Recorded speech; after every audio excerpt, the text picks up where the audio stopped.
Hello friends, मैं हूं मिथिलेश कुमार और आप सभी लोगों का स्वागत करता हूं उदित फार्मेसी के ऑनलाइन लर्निंग प्लेटफॉर्म पर। कैसे हैं आप सभी लोग? आशा करता हूं अच्छे होंगे, स्वस्थ होंगे और मस्त होंगे। डी फार्मा सेकेंड ईयर का एक बहुत बेहद इंपॉर्टेंट टॉपिक है जो कि आपके फार्माकोलॉजी में आता है, bio transformation of drug. Bio transformation को ही एक और वर्ड में कहा जाता है ड्रग मेटाबॉलिज्म। क्या कहा जाता है? Drug metabolism. कहाँ होता है? जो कि लीवर में होता है। क्यों होता है, कैसे होता है, इन सब के बारे में पढ़ने वाले हैं। अगर बात करें ये टॉपिक कहाँ है, तो आपके डी फार्मा सेकेंड ईयर में जो सब्जेक्ट है फार्माकोलॉजी, उसके चैप्टर नंबर 1 जनरल फार्माकोलॉजी में आपको पढ़ना होता है। एंड परीक्षा में बहुत ज़्यादा संभावना होता है कि बायो ट्रांसफॉर्मेशन से सवाल आते ही आते हैं। एंड इस साल जो 2026 का एग्जाम होने वाला है, बहुत ज़्यादा संभावित प्रश्न है, इसलिए ध्यान से पढ़िएगा। एंड क्लास के बाद मैं ऑब्जेक्टिव भी करवाऊंगा, एमसीक्यूज भी करवाऊंगा। क्या होता है bio transformation, with diagram feel करवा दूंगा, है ना, जिसको ड्रग मेटाबॉलिज्म कहते हैं। एंड कितने प्रकार का होता है, सारे एमसीक्यूज फिर मैं भर भर के करवाने वाला हूं, जो कि आपके अलग अलग एग्जाम में पूछा हुआ है आपके डिप्लोमा इन फार्मेसी लेवल में। ठीक है, चलो स्टार्ट करें। यस, तो बायो ट्रांसफॉर्मेशन ऑफ ड्रग हमें पढ़ना है, जिसका डेफिनेशन, फिर types of bio transformation reaction, and फिर हम लोगों को फैक्टर्स इन्फ्लुएंसिंग ड्रग मेटाबॉलिज्म पढ़ना है। ठीक है, तो सबसे पहले तो हम लोग समझते हैं क्या होता है बायो ट्रांसफॉर्मेशन। तो बायो ट्रांसफॉर्मेशन को एक और वर्ड हमने बता दिया, इसी को ड्रग मेटाबॉलिज्म भी कहते हैं। इसी को हम क्या कहते हैं? Drug metabolism. टेक 1 सेकेंड, थोड़ा नोटिफिकेशन आ रहा होगा, तो इस नोटिफिकेशन को हम लोग ऑफ कर लेते हैं क्लास में, ताकि डिस्टर्बेंस ना हो। राइट, ताकि डिस्टर्बेंस ना हो।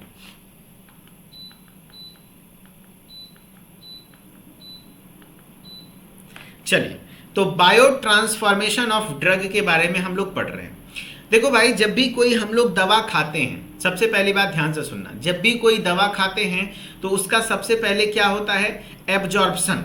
जब आप उसको खाएंगे, डिसइंटीग्रेट हो गया, तो सबसे पहले एब्जॉर्प्शन होता है। एब्जॉर्प्शन कहने का मतलब हुआ, मान लिया कोई भी दवा जैसे पैरासीटामोल आपने खाया, उसका होता है एब्जॉर्प्शन। एब्जॉर्प्शन मतलब क्या हुआ? वो आपके ब्लड में गया। फिर होता है उसका डिस्ट्रीब्यूशन। डिस्ट्रीब्यूशन मतलब क्या होता है कि वो टारगेट ऑर्गन तक पहुंचा, है ना, और वहां अपना एक्शन शो करेगा। एक्शन शो करने के बाद उस दवा को शरीर से बाहर भी निकलना है। हाँ, अगर शरीर से बाहर नहीं निकलेगा तो क्या होगा? वो पैरासीटामोल जो है ना, टॉक्सिसिटी कॉज करेगा। कोई भी दवा जब आप खाते हो, सबसे पहले उसका होता है एब्जॉर्प्शन। मैंने बताया एक सीक्वेंस, ADME। यस, तो सबसे पहले होता है A फॉर एब्जॉर्प्शन, ADME। दूसरा होता है डिस्ट्रीब्यूशन। डिस्ट्रीब्यूशन में टारगेट ऑर्गन तक पहुंचा, एक्शन शो कर दिया, जो दवा को काम करना था वो अपना काम कर दिया। अब बारी आती है मेटाबॉलिज्म की। अब बारी किसकी आती है? मेटाबॉलिज्म। अब मेटाबॉलिज्म क्यों जरूरी है सर? है ना, क्योंकि मेटाबॉलिज्म के बाद होता है एक्सक्रीशन, यानी शरीर से बाहर निकलना। शरीर से उसको यूरिन के द्वारा या तो अलग अलग तरीके से निकाला जाता है। तो मेटाबॉलिज्म क्यों जरूरी है सर? तो समझो, जब भी कोई दवा आप खाते हो और वो दवा एब्जॉर्ब होता है, काम करता है, उसके बाद उसको शरीर से निकालना बेहद आवश्यक है। बेहद आवश्यक, अगर नहीं निकालेंगे तो हमारे बॉडी में क्या कॉज करेगा? टॉक्सिसिटी कॉज करेगा। क्या कॉज करेगा? टॉक्सिसिटी, यानी जहरीला प्रभाव आपके शरीर में वो डालेगा, पॉइजनस इफेक्ट शो करेगा। तो उस कंडीशन में उसको हमें एक्सक्रीट करना कंपलसरी है। लेकिन सीधा डिस्ट्रीब्यूशन के बाद एक्सक्रीशन नहीं हो सकता है। कारण, क्योंकि एक्सक्रीशन के लिए कोई भी ड्रग का हाइड्रोफिलिक नेचर होना जरूरी है। अब ये हाइड्रोफिलिक क्या है सर? हाइड्रोफिलिक यानी water soluble. Water soluble drug रहेगा तभी तो वो यूरिन के द्वारा बाहर निकलेगा। आपने देखना कि जब दवा आप खाते हो तो पेशाब का रंग थोड़ा डार्क हो जाता है। क्यों? क्योंकि पेशाब के माध्यम से ही वो दवा बाहर निकलता है मैक्सिमम। तो पेशाब में सबसे ज़्यादा क्या होता है? पानी, वाटर। तो वाटर में घुलनशील होना चाहिए। लेकिन ट्विस्ट ये है कि जब भी कोई दवा खाते हैं और वो एक्शन शो करता है तो वो लिपिड सॉल्युबल होता है। लिपिड सॉल्युबल यानी कि लिपोफिलिक, तभी वो एक्शन कर पाता है। यानी जो एक्शन किया है तो उस समय तो वो क्या है? लिपिड सॉल्युबल है। ठीक है, अब उसको पहले वाटर सॉल्युबल में कन्वर्ट करना होगा। कन्वर्ट करना यानी ट्रांसफॉर्म करना। ट्रांसफॉर्म करना, इसीलिए इसको बायो ट्रांसफॉर्मेशन कहते हैं। यानी कि जो लिपिड सॉल्युबल ड्रग है, जो लिपिड सॉल्युबल ड्रग है उसको वाटर सॉल्युबल में कन्वर्ट करता है। अरे समझे कि नहीं समझे? लिपिड सॉल्युबल ड्रग को वाटर सॉल्युबल में कन्वर्ट करता है, इसी को हम बायो ट्रांस, तभी तो एक्सक्रीशन होगा ना, तभी तो उसका शरीर से बाहर निकलेगा। हाँ, इसी प्रोसेस को, कन्वर्जन के प्रोसेस को बायो ट्रांसफॉर्मेशन कहते हैं। इसी प्रोसेस को बायो ट्रांसफॉर्मेशन और एक वर्ड मेटाबॉलिज्म, ड्रग मेटाबॉलिज्म कहते हैं। ड्रग मेटाबॉलिज्म, इसी को हम लोग ड्रग मेटाबॉलिज्म के नाम से जानते हैं, जो कि प्रीमियरली कहां होता है? मेनली कहां होता है? आपके लीवर में। आपके कहां होते हैं? लीवर यानी यकृत में। कोई पूछेगा ड्रग मेटाबॉलिज्म का प्राइमरी साइट होता अलग अलग जगह और भी है, लेकिन मुख्य रूप से कहां होता है? तो लीवर में होता है। मेरी बात ध्यान से सुनना, जब भी आप कोई दवा खाते हो दोस्त, तो उसका सीक्वेंस चलता है ADME, A फॉर एब्जॉर्प्शन, जो कि हो गया यानी ब्लड में चला गया, D फॉर डिस्ट्रीब्यूशन यानी टारगेट ऑर्गन तक पहुंचना और वहां एक्शन शो कर देगा, ठीक है। डिस्ट्रीब्यूट होकर के वहां क्या करेगा? अपना एक्शन करेगा। एक्शन करने के बाद उसको क्या करना है? शरीर से बाहर निकलना है, लेकिन बाहर तभी निकल पाएगा जब वो वाटर सॉल्युबल होगा, एंड वाटर सोल्यूबल में कन्वर्ट करना पड़ेगा, क्योंकि जो भी दवा एक्शन किया है वो लिपिड सोल्यूबल होता है। तो लिपिड सोल्यूबल को वाटर सोल्यूबल में कन्वर्ट करना, चेंज करना यानी ट्रांसफॉर्म करना, उसी को बायो ट्रांसफॉर्मेशन कहते हैं, जो कि ड्रग मेटाबॉलिज्म के नाम से जाना जाता है। लीवर में होता है वो मेनली। अब जब वो ड्रग मेटाबॉलिज्म हो गया, यानी वो किस में कन्वर्ट हो गया? वाटर सोल्यूबल यानी कि जल में घुलनशील, देन वो कहां चला जाएगा?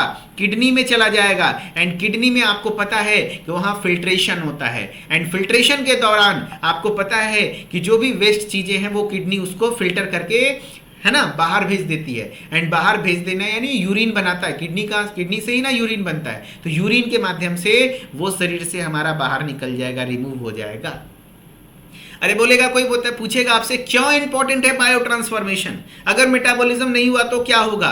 अरे भाई बहुत बड़ा गड़बड़ हो जाएगा। अगर मेटाबॉलिज्म नहीं होगा तो दवा शरीर से बाहर नहीं निकल पाएगा, एक्सक्रीट नहीं हो पाएगा, एंड अगर एक्सक्रीट नहीं हुआ तो उसको वो शरीर में टॉक्सिसिटी कॉज करेगा, ठीक है। इसीलिए देखना कि अगर कोई पेशेंट का लीवर डैमेज हो गया तो उसको दवा सही से शरीर से पचता नहीं है, दवा सही से शरीर निकल नहीं पाता है, तो उसको बहुत दिक्कत होती है। तो लीवर जिसका कमजोर हो गया है, देखना बच्चों में कम पावर की दवा चलती है क्योंकि बच्चों का लीवर थोड़ा कमजोर होता है, तो मेनली उसको शरीर तोड़ना वो काम कौन करता है? लीवर करता है। इसीलिए कहा जाता है ज्यादा दवा मत खाओ, नहीं तो लीवर खराब हो जाएगा, क्योंकि दवा का सीधा सीधा असर लीवर पर पड़ता है। लीवर में कुछ एंजाइम्स पाए जाते हैं, वही उसको मेटाबॉलाइज करने का काम करते हैं। अरे मेरी बात समझे कि नहीं समझे? हाँ, अब चलो इसको थ्योरेटिकली पढ़ते हैं क्या लिखा हुआ है, ठीक है ना। टॉक्सिसिटी यानी जहरीला प्रभाव, है ना, वो अपना खराब प्रभाव दिखाना शुरू कर देगा, वो जहर बन जाता है। अगर एक्शन किया तब तक तो ठीक है।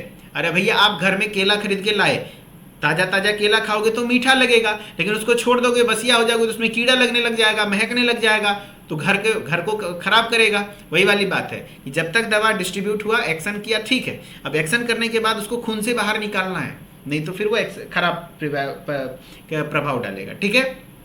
चलो अब इसको एग्जाम में लिखने आ जाएगा तो कैसे लिखोगे? देखो, बायो ट्रांसफॉर्मेशन, ट्रांसफॉर्म मतलब होना, चेंज होना। कहते हैं ना ट्रांसफॉर्म किए, कोई मोटा से पतला हो जाता है ना। तो बायो ट्रांसफॉर्मेशन मीन्स केमिकल एल्टरेशन। इसको केमिकल एल्टरेशन वर्ड का अगर आसान में बोलो तो केमिकल चेंज होना।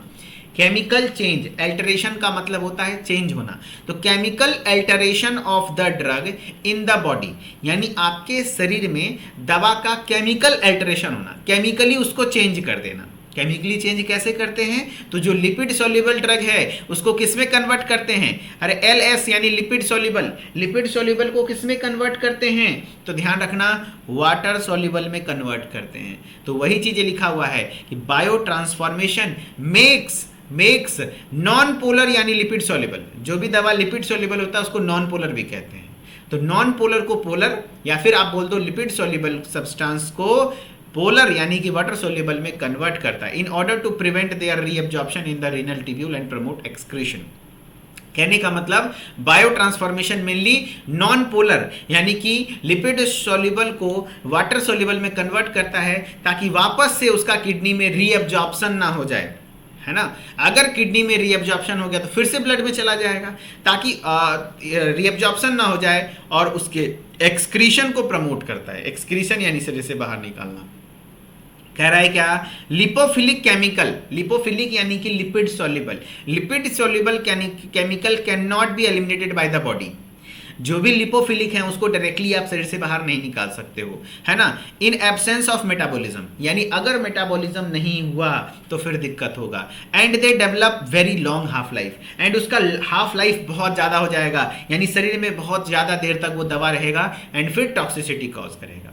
अब मेन सवाल है, the primary site of drug metabolism, drug metabolism का जो मेन साइट है, प्राइमरी साइट है, वो क्या है बताओ। अरे बताओ मेरे दोस्त, लीवर। कोई पूछेगा कहाँ होता है मेनली, तो लीवर में होता है। इसीलिए ज़्यादा दवा खाने से लीवर खराब भी हो सकता है ना, लीवर पर असर पड़ता है। इसीलिए कहते हैं कि छोटी मोटी चीज़ों में दवा तुरंत नहीं खाना चाहिए। अदर साइट्स आर, और भी कुछ साइट हैं जहाँ पे मेटाबॉलिज्म हो सकता है, जैसे थोड़ा बहुत किडनी में हो जाता है, थोड़ा बहुत इंटेस्टाइन में हो जाता है, थोड़ा बहुत लंग्स में, तो थोड़ा बहुत प्लाज्मा में भी मेटाबोलाइज होता है। लेकिन प्राइमरी साइट मुख्य रूपेण, है ना, कहते हैं कि आपका पढ़ने का अलग अलग जगह होगा, घर में भी पढ़ते होगे, स्कूल में भी पढ़ते होगे, लाइब्रेरी में भी पढ़ते होगे, लेकिन मुख्य रूप से आदमी पढ़ता कहाँ है, तो लाइब्रेरी में पढ़ता है। तो वही वाली बात है, मेटाबॉलिज्म अलग अलग जगह होती हैं, लेकिन मुख्य रूपेण जो आपका मेटाबॉलिज्म होता है वो कहाँ होता है, लीवर में होता है। तो अगर सिंपल शब्दों में कहना हो तो क्या कहोगे, बायो ट्रांसफॉर्मेशन एक केमिकल अल्टरेशन है। क्या है, केमिकल अल्टरेशन यानी केमिकल चेंजेस लाना, है ना, ड्रग का। ठीक है, ये क्या करता है, नॉन पोलर यानी लिपिड सॉल्युबल सब्सटेंस को पोलर यानी वाटर सॉल्युबल में कन्वर्ट करने का काम करता है, ताकि उसका रीअब्जॉर्प्शन नहीं हो, और वो एक्सक्रीशन प्रमोट करता है, यानी कि वो किडनी से, लीवर के द्वारा बाहर निकले। एंड लिपोफिलिक केमिकल, जो भी लिपोफिलिक केमिकल यानी दवा है, उसको can not be eliminated by the body, हमारा शरीर एलिमिनेट नहीं कर सकता है। ठीक है, एंड प्राइमरी साइट क्या हो जाएगा, लीवर हो जाएगा, एंड अदर कुछ भी साइट्स हैं, किडनी, इंटेस्टाइन, लंग्स, प्लाज्मा। देखो टॉपिक डिफिकल्ट है, लेकिन अगर आप रियली थोड़ा सा भी समझ पा रहे होगे तो एक बार कमेंट में आपने दिल बनाना है ना, है ना, थोड़ा सा कमेंट में दिल बनाना है, ताकि मेरे को पॉजिटिव मैसेज मिल जाए। राइट, चलो अब क्या कहता है, क्या देखो ध्यान से सुनना। अब क्या कहता है कि थैंक यू, बहुत बढ़िया, कह रहा है देखो, if the drug is lipophilic, lipophilic मतलब लिपिड सॉल्युबल, अगर ड्रग लिपोफिलिक है तो it will reabsorb into the body, वापस से किडनी में फिल्टर होने की जगह क्या हो जाएगा, रीअब्जॉर्ब हो जाएगा, फिर से ब्लड में चला जाएगा, जो कि क्या कॉज करेगा, टॉक्सिसिटी यानी कि टॉक्सिक इफेक्ट यानी जहरीला प्रभाव डालेगा, यानी आपके शरीर में गलत प्रभाव देखने को मिलेगा, जहरीला प्रभाव देखने को मिलेगा। Therefore our body converts, इसीलिए हमारा शरीर कन्वर्ट करता है लिपोफिलिक ड्रग को मोर वाटर सोल्यूबल सब्सटेंस में, यानी लिपोफिलिक मतलब लिपिड सोल्यूबल ड्रग को मोर वाटर सोल्यूबल में कन्वर्ट करता है, which can be easily excreted by kidney, जिससे कि वो किडनी के द्वारा इजिली एक्सक्रीट हो सके, राइट। हाँ, some drugs are inactive when administered, हाँ कई बार ऐसा भी होता है, कुछ दवा जब आप खाते हैं ना तो वो इनएक्टिव स्टेट में होता है, वैसे दवा को प्रो ड्रग कहते हैं, यानी जब आप खा रहे हो तो वो इनएक्टिव है, लेकिन जब उसका मेटाबॉलिज्म होगा तब जाके एक्टिव होगा, तो वैसे दवा को प्रो ड्रग कहते हैं। जैसे एग्जांपल में एनेलाप्रिल, काफ़ी बार मेरे एग्जाम में भी पूछा गया था, है ना, जब मैंने डिप्लोमा का कोलोजी का एग्जाम दिया था उसमें भी पूछा था, एंड मैंने कई बार कॉम्पिटिटिव एग्जाम में एंड अलग अलग एग्जाम में पूछा, देखा है सवाल कि एनेलाप्रिल किसका एग्जाम, प्रो ड्रग का। प्रो ड्रग क्या होता है सर, तो ऐसे ड्रग जो कि जब हम खाते हैं तो वो इनएक्टिव होता है, उसमें काम करने लायक नहीं है, लेकिन अगर वो लीवर में जाएगा, मेटाबोलाइज होगा, देन वो एक्टिव फॉर्म में कन्वर्ट हो जाएगा। जैसे एनेलाप्रिल क्या होता है, एनेलाप्रिलेट में कन्वर्ट होता है आफ्टर बायो ट्रांसफॉर्मेशन, तो वही बोल रहा है कुछ ड्रग्स जब एडमिनिस्टर करते हैं तो वो इनएक्टिव होता है, ठीक है। हाँ, तो एनेलाप्रिल बट आफ्टर बायो ट्रांसफॉर्मेशन के बाद वो एक्टिव फॉर्म में कन्वर्ट होता है, जैसे एनेलाप्रिल एनेलाप्रिलेट में कन्वर्ट होता है, राइट। हाँ, ठीक है, चलो अब बात करते हैं types of bio transformation reaction. देखिए, आप सभी लोगों से एक रिक्वेस्ट है, आप अपने सवाल को अभी दबा कर रखें, दबा कर रखना मतलब है कि बस थोड़ा रुक जाइए और मेरी पूरी बात को कवर करने दीजिए, मेरी पूरी बात को कंप्लीट होने दीजिए। फिर क्लास के लास्ट में 5 से 10 मिनट हम डाउट सेशंस रखते हैं, वहाँ पर आपके सवाल का जवाब देंगे। पहले मेरी बात को सुन लीजिए, ऐसे नहीं तो हम आपकी बात को सुनते रह जाएंगे, आप मेरी बात को नहीं सुनेंगे, तो फिर वो कॉन्वर्सेशन हो जाएगा ना, क्लास नहीं हो पाएगा। सो जस्ट मैं आपसे रिक्वेस्ट करता हूँ थोड़ा देर अपना सवाल को अपने पास रखें, ठीक है। चलो, हाँ, एक बच्चा पूछ रहा है एनिलाप्रिल का यूज क्या है, तो ये एक बीपी की दवा है। अब कैसे बीपी की दवा है, मैकेनिज्म ऑफ एक्शन क्या है, ये अगले चैप्टर में पढ़ना है, ठीक है। चलो, अब बात करते हैं types of bio transformation reaction. Bio transformation reaction यानी कि जो मेटाबॉलिज्म है उसके कितने टाइप होते हैं। तो एक्चुअली ये 2 टाइप का बायो ट्रांसफॉर्मेशन रिएक्शन होता है। अरे कितने टाइप का होता है, बताओ बताओ कितने टाइप का होता है ना। हाँ, कितने टाइप का होता है, 2 टाइप का। एक होता है फेज 1 रिएक्शन, दूसरा होता है फेज 2 रिएक्शन। एक्चुअली जब भी आप कोई दवा खाते हो तो उसका जो मेटाबॉलिज्म होता है, तो कुछ दवा ऐसा होता है जिसका मेटाबॉलिज्म इजीली हो जाता है, जैसे फेज 1 मेटाबॉलिज्म हुआ और वो इजीली मेटाबोलाइज हो गया, तब तो वो शरीर से बाहर निकल जाएगा, फेज 1 में ही बाहर निकल जाएगा, कोई दिक्कत नहीं है। लेकिन कुछ ऐसी दवा होती है कि फेज 1 में ना वो नहीं मेटाबोलाइज हो पाता है, उसको और थोड़ा मेटाबॉलिज्म की जरूरत है, देन वो लेस वाटर सोल्यूबल को फिर से फेज 2 में जाना पड़ता है, तब जाके वो कन्वर्ट होता है, देन यूरिन के द्वारा शरीर से बाहर निकलता है। यानी कुछ दवा फेज 1 में ही निकल जाएगा, कुछ दवा को फेज 2 तक जाना पड़ता है। फेज 1 को नॉन सिंथेटिक फेज भी कहते हैं एंड फेज 2 को सिंथेटिक फेज भी कहते हैं। होता कैसे समझो, जैसे मान लो कोई भी दवा है, ड्रग है, ठीक है, इसका सबसे पहले फेज 1 रिएक्शन होता है। क्या होता है, फेज 1, देखो इधर है फेज 1, उधर है फेज 2। फेज 1 रिएक्शन यानी इसका क्या होता है, यहाँ पर एक एंजाइम होता है लीवर में साइटोक्रोम P450, जो कि मेनली रिस्पॉन्सिबल है ड्रग के मेटाबॉलिज्म के लिए। आगे सवाल भी बनेगा कौन सा ऐसा एंजाइम है जो लीवर में सबसे ज्यादा मेन ड्रग के मेटाबॉलिज्म के लिए रिस्पॉन्सिबल है, तो वो साइटोक्रोम P450। तो फेज 1 में दवा मेटाबोलाइट में कन्वर्ट हुआ, अगर वो पोलर स्पीसीज बन गया, पोलर मतलब होता है वाटर सोल्यूबल, अगर वो वाटर सोल्यूबल हो गया तब तो वो किडनी से रीनल एलिमिनेशन हो जाएगा, किडनी से बाहर निकल जाएगा। लेकिन अगर वो नहीं हो पाया, मान लो कुछ दवा ऐसा भी होता है जो कि लेस, उतना अच्छे से नहीं मेटाबोलाइज हुआ है, उसको और करना पड़ेगा, होता है ना। हाँ, तो उस कंडीशन में उसको वापस से फेज 2 में भेजना पड़ता है। देखो फेज 2 को कंजुगेशन रिएक्शन के नाम से जानते हैं।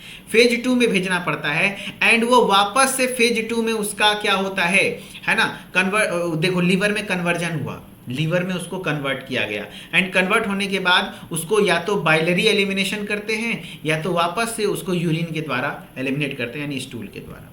चीज़ें थोड़ी थोड़ी समझ में आ रही होगी, कोई बात नहीं, थोड़ा धैर्य रखिए। जब आप सवाल करेंगे, मेन आपका जब सवाल होगा ना, देन आपको सारी चीज़ें क्लियर आएंगी, बस थोड़ा पेशेंस रख के सुनिएगा, ठीक है। हाँ, अब बात करते हैं 1 बाय 1 फेज 1 रिएक्शन। देखो सबसे पहले फेज 1 रिएक्शन के बारे में पढ़ते हैं।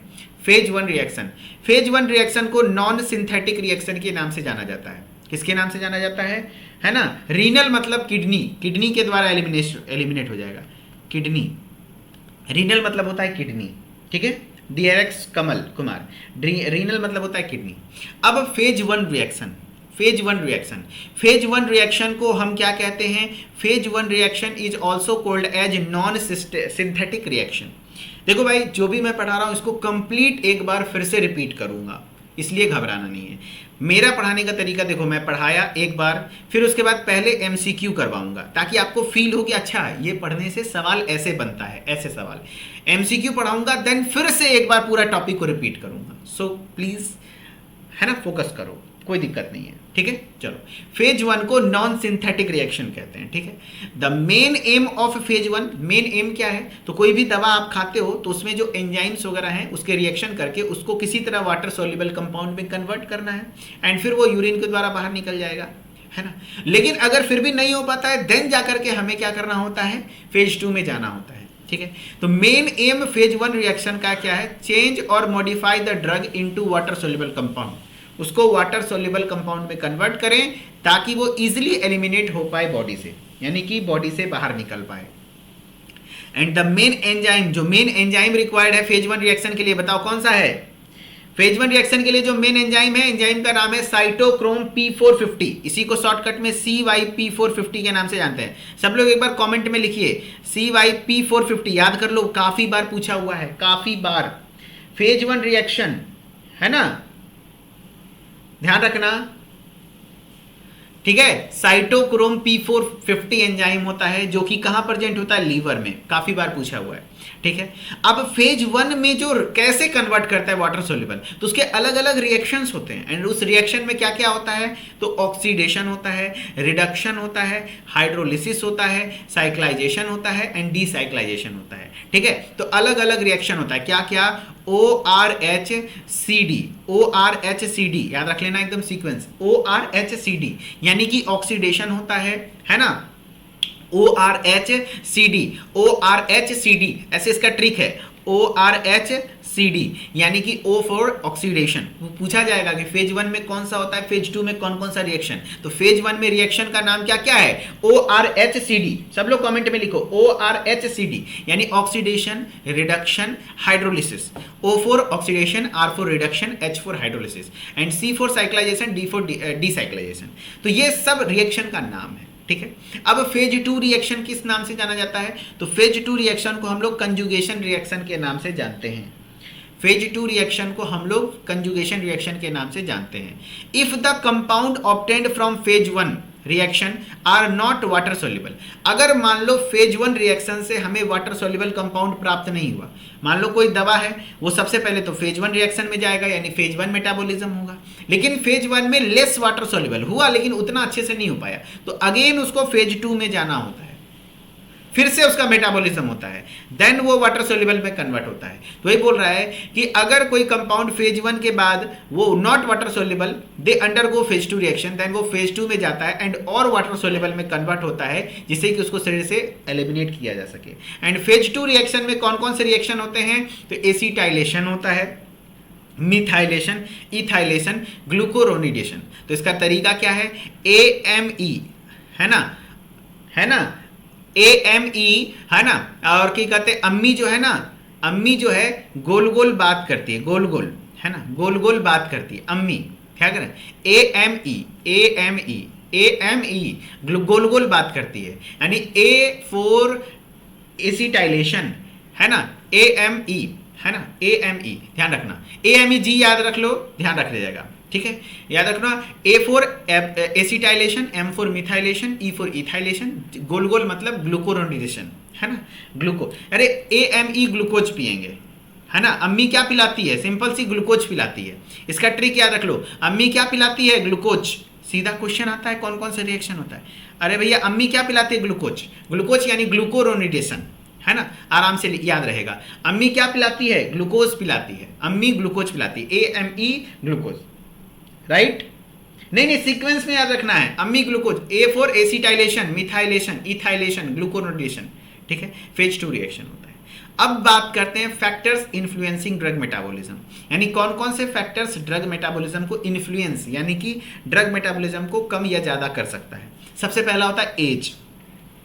जैसे देखो हम लोग यंग हैं तो हमारा कोई भी दवा पचा लेगा, कोई भी मेटाबॉलिज्म हो जाएगा, लेकिन जो छोटा बच्चा है उसमें वो डोज नहीं चलता है, उसका दवा कम पावर का होता है। बूढ़े लोगों का दवा भी कम पावर का होता है क्योंकि उसका लीवर कमजोर हो चुका होता है, ठीक है, और मेनली दवा का मेटाबॉलिज्म लीवर में ही होता है। तो ये बोल रहा है the metabolism of drug are affected by the age of patient. Yes, age पर डिपेंड करता है। Drug metabolism in adults are high, adults में यानी यंग में ज़्यादा होता है। स्मॉल चिल्ड्रेन, छोटे बच्चों में, ओल्डर पेशेंट यानी बूढ़ों में मेटाबॉलिज्म स्लो होता है। इसीलिए कहता है भाई कि आप अपने लीवर को बचा के रखो, 40 साल के बाद हर रोज 5 गो गोली खा के सोना है, 5 गो दवा खाना है। इसीलिए आप अपना लिवर को अभी बचा के रखोगे, देन बाद में अच्छे तरीके से दवा खा के किसी तरह से 20-25 साल और जी पाओगे, है ना। हाँ, अगर किसी को लीवर डिजीज हो गया फिर भी दिक्कत है, क्योंकि लीवर डिजीज मान लो लीवर फेल्योर हो गया, लीवर सिरोसिस यानी फैटी लीवर हो गया, तो ड्रग मेटाबॉलिज्म घट जाता है। इसीलिए ज़्यादा दारू वारू नहीं पीना चाहिए, अल्कोहल नहीं करना चाहिए, उससे लीवर पर असर पड़ता है। एंड लीवर में अगर फैटी लीवर हुआ, लीवर फेल्योर हो गया, लीवर सिरोसिस हो गया, लीवर सड़ गया जिसको कहते हैं, है ना, तो उस कंडीशन में ड्रग मेटाबॉलिज्म अफेक्टेड होता है। हाँ, बॉडी टेम्परेचर भी, अगर बहुत ज़्यादा टेम्परेचर बढ़ गया, कह रहा increases in body temperature increasing drug metabolism, यानी शरीर का तापमान जैसे बुखार में में ज़्यादा जल्दी दवा काम करता है, क्योंकि जल्दी दवा का मेटाबॉलिज्म भी होता है। कहने का मतलब increases in body temperature, increase in drug metabolism, decreases in body temperature, अगर बॉडी टेम्परेचर घटेगा ड्रग मेटाबॉलिज्म भी घटेगा। फिर कहता है डाइट, हाँ डाइट कैसा ले रहे हो, खाना कैसा ले रहे हो। Low protein diet decreases drug metabolism, यानी कि अगर कम प्रोटीन वाला डाइट ले रहे हो तो आपका मेटाबॉलिज्म पावर कम हो जाएगा। हाई प्रोटीन डाइट लेते हो तो ड्रग मेटाबॉलिज्म का पावर बढ़ जाएगा। जेंडर, जेंडर मतलब लिंग, यानी स्त्रीलिंग या पुल्लिंग पर भी मेल और फीमेल में, कुछ कुछ दवा में ऐसा होता है। Some drugs are better metabolized in male age compare to female, यानी मेल में अच्छे से, जैसे जोल्पीडेम। जोल्पीडेम क्या है ना, एक नींद की दवा है, नींद की दवा। जो लोग जानते होंगे अच्छी बात है, नहीं जानते तो याद कर लो, ये नींद की दवा है। ऑलपीड के नाम से, अलग अलग ब्रांड नेम के नाम से जानती आती है, लेकिन जोल्पीडेम इसका मेन है ना। ये नींद की दवा है। ये किस चीज की दवा है, नींद की दवा। नींद की दवा जो जोल्पीडेम है ना, मेल में अच्छे से मेटाबोलाइज होता है, यानी मेल में इसका असर ज्यादा देर तक नहीं रहेगा, क्योंकि मेटाबोलाइज होगा तो शरीर से बाहर निकल जाएगा, एक्सक्रीशन हो जाएगा। लेकिन फीमेल में इसका मेटाबोलिज्म बड़ा डिफिकल्ट होता है, बहुत स्लो होता है, इसीलिए फीमेल में इसका डोज कम दिया जाता है। ठीक है, फीमेल में इसको, है ना, ध्यान रखना कि फीमेल में इसको थोड़ा सा क्या किया जाता है, बताओ। फीमेल में इसको थोड़ा का कम डोज में दिया जाता है, क्योंकि फीमेल में, क्योंकि एस्ट्रोजन प्रोजेस्टेरोन लेवल हार्मोन की वजह से ऐसा कुछ होता है। ठीक है, चलो, तो अभी हमने क्या क्या पढ़ा, ध्यान से सुनना। हमने पढ़ा बायो ट्रांसफॉर्मेशन क्या होता है, ठीक है। फिर हमने पढ़ा कि आपका जो types of bio transformation reaction, phase 1, phase 2। Phase 1 को नॉन सिंथेटिक फेज कहते हैं, फेज 2 को सिंथेटिक फेज कहते हैं। एंड फेज 1 फेज 2 रिएक्शन में क्या क्या होता है। फेज 1 में आपका जो होता है वो क्या क्या होता है, ORCHD यानी oxidation, reduction, hydrolysis, cyclization, decyclization. जबकि फेज 2 में क्या क्या होता है, तो अम्मी ग्लूकोज यानी A4 acetylation, methylation, ethylation and ग्लूकोरोनेडेशन।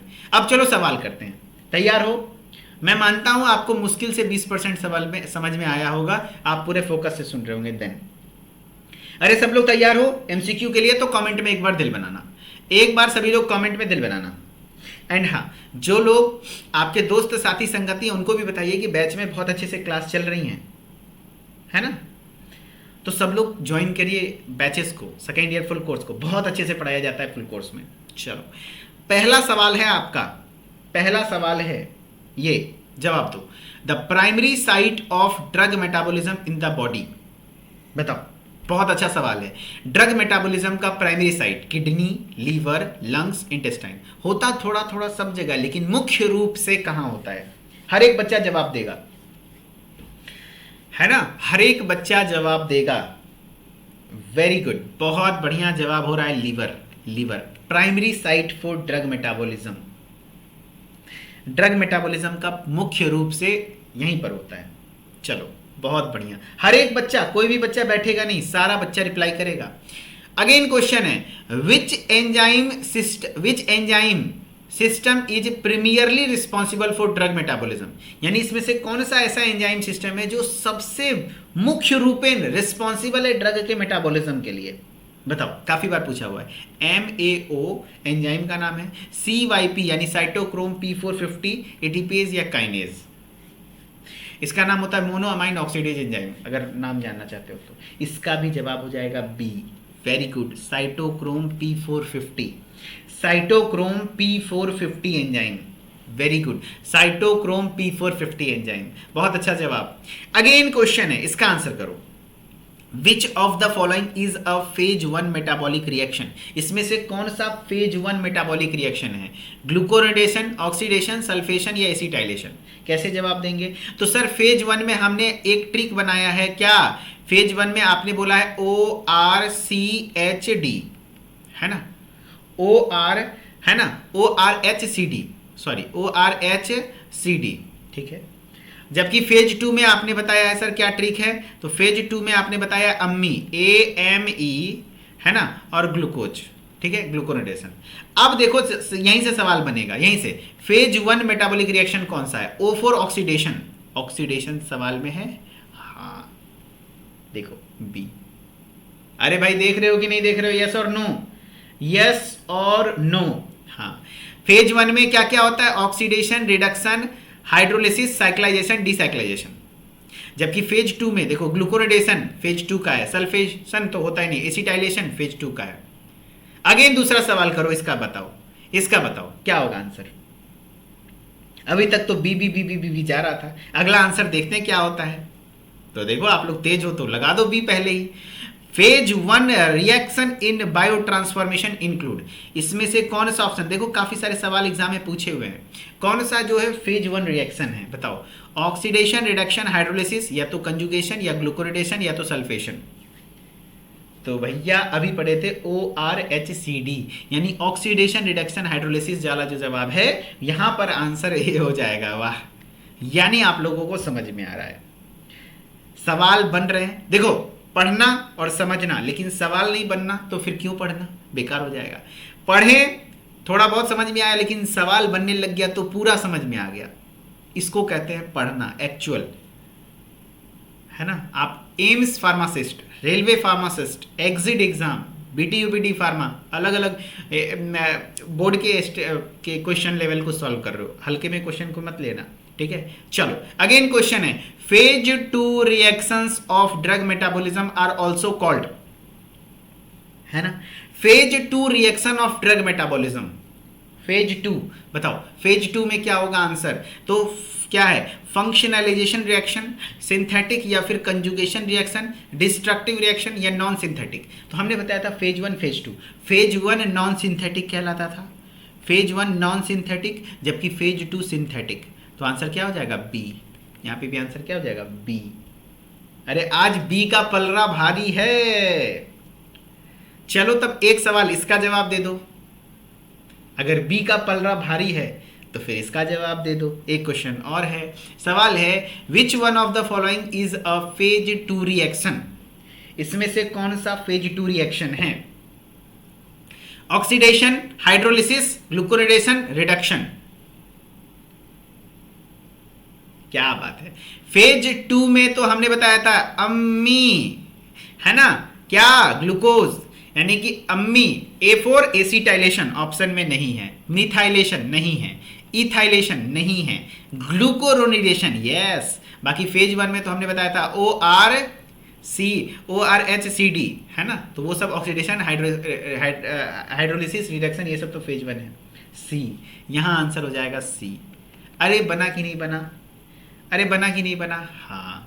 चल अगेन क्वेश्चन एक और आपके मुंह पे है, जवाब दे दो। Which factor can affect drug metabolism, इसमें से कौन सा फैक्टर ड्रग मेटाबॉलिज्म को अफेक्ट करता है। Age, genetic factor, liver disease, या ऑल ऑफ द अबव। बताओ which factors can affect drug metabolism, drug metabolism को कौन सा फैक्टर्स अफेक्ट करता है।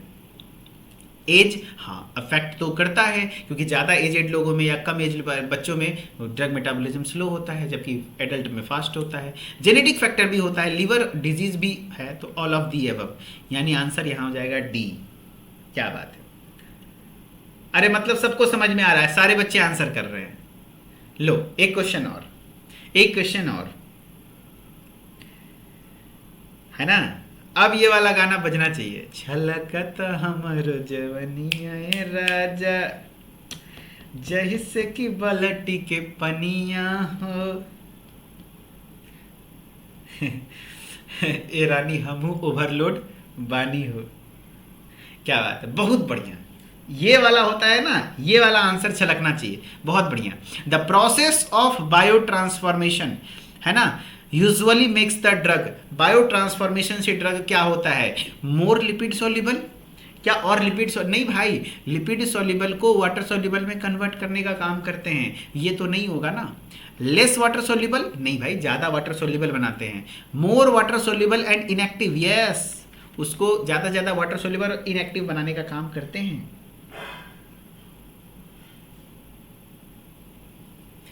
क्या बात है। चलो तो आपने क्वेश्चन का जवाब बहुत अच्छा दिया एंड थैंक यू, बहुत बढ़िया। अभी रिपीट कर दूंगा, लेकिन उससे पहले मैं कहना चाहूँगा जो भी बच्चे हमारे साथ D pharma second year full course में पढ़ाई कर रहे हैं, उनसे एक रिक्वेस्ट है कि आप अपने दोस्त, साथी, संगति सभी को बताइए कि भैया अच्छे से लाइव क्लासेस चल रही है, बहुत अच्छे से पढ़ाया जाता है यहाँ पर, डेली रात के 9 से 10 लाइव क्लास चलती हैं, सब लोग ज्वाइन करें। एंड अभी देखिए आरजीपीवी में थोड़ा डिफिकल्ट पेपर आ गया तो सब लोगों को परेशानी हुआ, लेकिन जो फुल कोर्स वाले बच्चे हैं उनको कुछ भी दिक्कत नहीं होगा एंड क्रैश कोर्स भी फ्री में मिलने वाला है। डेली लाइव क्लास टेस्ट सब कुछ होने वाला, आपको भी पता है टेस्ट में प्राइज वगैरह भी रहने वाला है। सब लोग ज्वाइन करें। 1499 1499 में 1.5 साल तक पढ़ाई चलेगा। एंड जो लोग गाइड मंगाना चाहते हैं, सक्सेस गाइड भी मंगा लीजिए भैया, सक्सेस गाइड भी मंगवा लीजिए, बहुत हेल्पफुल है आपके लिए, इससे पढ़िएगा। कोर्स इसका प्राइस मात्र 999 है, 999 आपके घर पर चल जाएगा। इसके लिए करना क्या होता है सबको पता होगा, प्ले स्टोर पे जाना है, उदित फार्मेसी ऐप को सर्च करना है, ऐप को इंस्टॉल करना है, मोबाइल नंबर, नाम, ईमेल आईडी डाल के लॉगिन करना है। एंड कोर्सेज वाले सेक्शन में D pharma second year full course के नाम से कोर्स होगा, इसको ज्वाइन करना है। एंड ज्वाइन करने के बाद अपनी पढ़ाई को कंटिन्यू करना है। कोई दिक्कत हो तो इस नंबर पर कॉल कर लेना है, बस इतना सा ही तो है ना। चलो पहले एक बार रिपीट करते हैं, रिपीट क्या पढ़े हैं आज। बायो ट्रांसफॉर्मेशन क्या होता है, मेरे साथ बोलो, अरे बिना देखे बिना पीपीटी के। बायो ट्रांसफॉर्मेशन, ट्रांसफॉर्म यानी चेंज, यानी केमिकल चेंजेस लाना, जो लिपिड सॉल्युबल ड्रग है उसको वाटर सॉल्युबल में कन्वर्ट करना, ठीक है। हाँ, अगर लिपिड सॉल्युबल केमिकल नहीं निकाला गया, उसको कन्वर्ट नहीं किया गया, तो आपके बॉडी में टॉक्सिसिटी कॉज करेगा। And primary site of drug metabolism बताओ क्या हो जाएगा, लिवर हो जाएगा, है ना। Very good. एंड अगर बात करें कि एक प्रो ड्रग क्या होता है बताओ, है ना, बताओ प्रो ड्रग क्या होता है। तो ऐसे ड्रग जब हम एडमिनिस्टर करते तो इनएक्टिव स्टेट में होता है, ठीक है। बाकी प्रो ड्रग वाला कॉन्सेप्ट कल हम लोग और डिटेल में पढ़ेंगे, ठीक है, ठीक है। तो उसको अभी बाद में रहने देते हैं। And type of bio transformation सवाल देखो कैसे बना। फेज 1 को क्या कहते हैं, नॉन सिंथेटिक, याद रख लेना, जबकि फेज 2 को सिंथेटिक कहते हैं, है ना। हाँ, फेज 1 में क्या क्या होता है, तो ORHCD, oxidation, reduction, hydrolysis, cyclization, decyclization, जबकि फेज 2 में AME, ग्लूकोज यानी एसिटाइलेशन, मिथाइलेशन, इथाइलेशन, ग्लूकोनेडेशन। देखो और डिटेल में पढ़ना है तो फिर ये सब पढ़ा जाता है कि एसिटाइलेशन क्या होता है, मिथाइलेशन क्या होता है, इथाइलेशन क्या होता है, लेकिन आपके डिप्लोमा लेवल में ऐसे सवाल नहीं बनते हैं। एंड फैक्टर्स इन्फ्लुएंसिंग क्या क्या है, ठीक है। चलो तो फाइनली ये कुछ सवाल रहा एंड चीज़ें रही। कैसा लगा क्लास कमेंट में जरूर बताइएगा। एंड अच्छा लगा तो एक दिल बना दीजिएगा कमेंट में। एंड अपना ओपिनियन जरूर डालिएगा अगर लास्ट तक जुड़े रहे क्लास में। Okay, thank you so much. And Mithileshwar official Instagram ID है, इससे भी कनेक्टेड रहिए ताकि हर एक अपडेट टाइम टू टाइम आप तक पहुंचता रहे। Okay, thank you so much, बहुत बहुत शुक्रिया, धन्यवाद। फिर मिलेंगे नेक्स्ट लेक्चर में इसी एनर्जी के साथ, और आप लोग भी इसी एनर्जी के साथ ज्वाइन करेंगे। Okay, thank you, bye bye, take care, good night.